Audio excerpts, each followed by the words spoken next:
Dubai से 1.81 करोड़ का liquid सोना चुराबों में छुपाकर लाने वाले 3 आरोपियों की गिरफ्तारी मंजूसर पुलिस की ओर से कर ली गई है।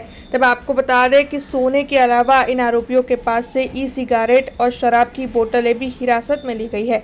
तब इस मामले में वडोदरा रूरल पुलिस की ओर से एक पत्रकार परिषद का आयोजन कर ज्यादा जानकारी मुहैया करवाई गई है।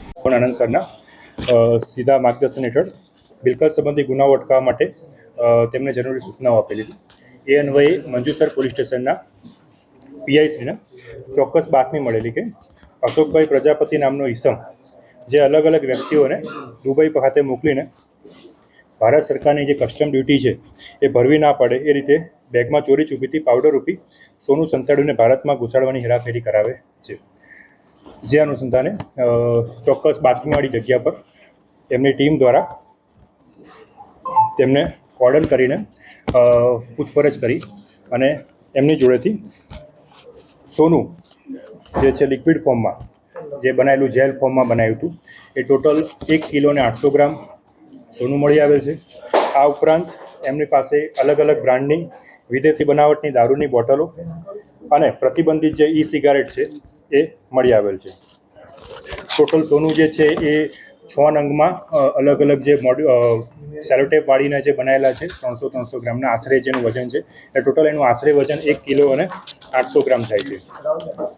આ જે ગેંગ જે ઓપરેટ થયેલી છે એની જે એમઓ જો આપને જણાવું તો એ લોકો અહીંથી કેરિયરને મોકલે છે દુબઈ અને ત્યાંથી સોનાને પાવડર સ્વરૂપે લે છે।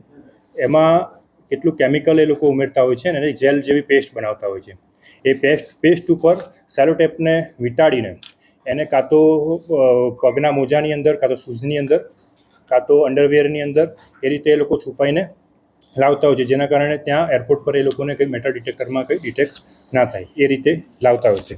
આમાં જે મુખ્ય 3 આરોપી અત્યારે આપણે પકડેલા છે, જેમાં અહીંથી જેને મંગાવ્યું હતું એ છે અશોકભાઈ રમણભાઈ પ્રજાપતિ જે બરોડાના રહેવાસી છે, ઉપરાંત વિપુલભાઈ દશરથભાઈ પટેલ જે અમરોલી સુરતના રહેવાસી છે, હરીશચંદ્ર અરવિંદભાઈ સોલંકી જે વડોદરાના છે અને એક વોન્ટેડ છે જે સુબર ગોર આલમ રાજપૂત જે અમદાવાદનો છે, જેને પકડવાનો બાકી છે।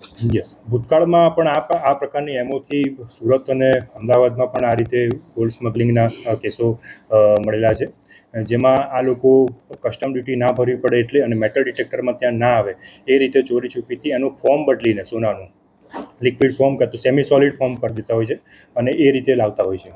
ના, આમાંથી કોઈ પણ જે છે એ ગુનાહિત ઇતિહાસ ધરાવતા નથી। અત્યારે પ્રાઇમા ફેસી અમને જાણ મળી છે ત્યાં સુધી।